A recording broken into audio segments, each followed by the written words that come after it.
بسم اللہ الرحمن الرحیم۔ میری والدہ بیمار ہے، اللہ شفا عطا فرمائے۔ کہتے ہیں جی کہ سوال یہ، پاکستان میں عربیہ کے بعض مناطق میں قرآن حفظ کرانے والا، بھائی یہ مجھ سے پڑھا بھی نہیں جاتا، کیا لکھا ہے آپ نے؟ بہرحال آپ کا جو نیک ارادہ ہے اللہ کامیاب کرے۔ جو لوگ عورتیں آتی ہیں عمرے کے لیے پردہ نہیں کرتی، اللہ ان کو بھی ہدایت دے۔ نماز عصر کے بعد 2 رکعات نہ پڑھیں، مغرب کے بعد پڑھیں افضل ہے۔ اگر کسی نے پڑھ لی ہیں تو کوئی کفر اسلام کی جنگ تو نہیں ہے۔ نماز مغرب سے پہلے نہ پڑھنا افضل ہے، کیونکہ ایک حدیث میں حضور نے منع فرمایا ہے کہ لا صلاۃ بعد العصر حتی تغرب الشمس، عصر کے بعد کوئی نماز نہیں جب تک سورج ڈوب نہ جائے۔ بچے یا بچی کے لیے بہترین نام کون سا ہے؟ جو صحابہ کے نام ہیں، حضور کی بیٹیوں کے نام ہیں، صحابیات کے نام ہیں، انبیاء کے نام ہیں، وہ سب سے اچھے ہیں۔ اگر اولاد نہ ہوتی ہو علاج بھی کراؤ، اور پھر رب لا تذرنی فردا وانت خیر الوارثین۔ جو گوشت باہر سے آتا ہے اس کا کوئی اعتبار نہیں، نہ کھائیں تو بہتر ہے۔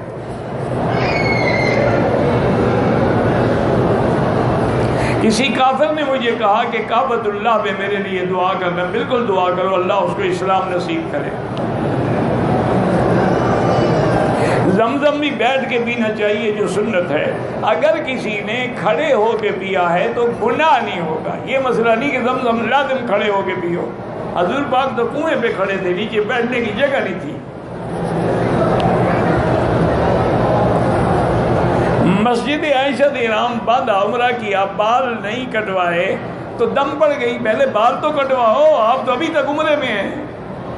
چادریں کھولنے سے عمرہ ختم نہیں ہو جاتا، بال کٹانے سے عمرہ ختم ہوتا ہے۔ بال بھی کٹواؤ، دم بھی ادا کرو۔ دم دیے بغیر اپنی بیوی سے ہم بستری کرو، اس کی کوئی بات نہیں، لیکن دم ادا کرو۔ طواف کے وقت کندھا کھلا رکھنا لازمی ہے 7 چکروں میں، افضل یہی ہے۔ اگر ایک عمرہ کر لیا ہے، دوسرا عمرہ کرنا چاہیں تو کیا احرام کا دھونا ضروری ہے؟ بالکل نہیں، وہ پلیت تھوڑا ہو جاتا ہے کہ اس کو ہم دھوئیں۔ پتہ نہیں لوگوں کے دماغ میں کیا ہوتے ہیں، پہلے عمرے کے داغ مٹانا چاہتے ہو کہ اس کا نشان ہی مٹ جائے۔ اللہ کے بندے 100 عمرہ کرو جب تک پاک ہے۔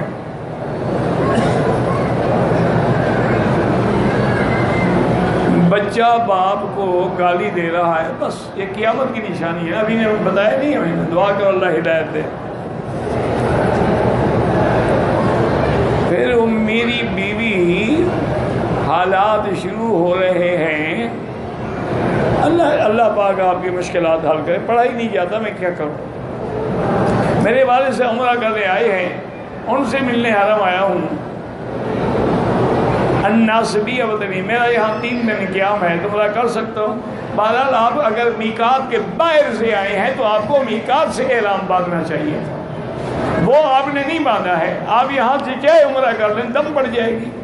بہتر یہ ہے کہ آپ طائف چلے جاؤ، گھنٹے کا سفر ہے، اور وہاں سے احرام باندھ کے عمرہ کر لو، وہ میقات ہے، دم بھی نہیں پڑے گی اور عمرہ بھی میقات کا مل جائے گا۔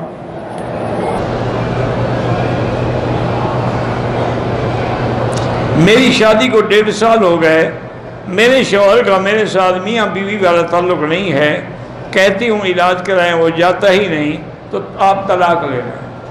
اس کا مطلب ہے کہ وہ اس قابل نہیں ہے، ورنہ 1.5 سال تک کون گھر میں عورت بھی ہو، بیوی بھی ہو، جوان بھی ہو، کون خاموش رہ سکتا ہے؟ اور بات بھی نہیں مانتا، علاج بھی نہیں کراتا، تو اس کا حل یہی ہے کہ آپ خلو لے لیں۔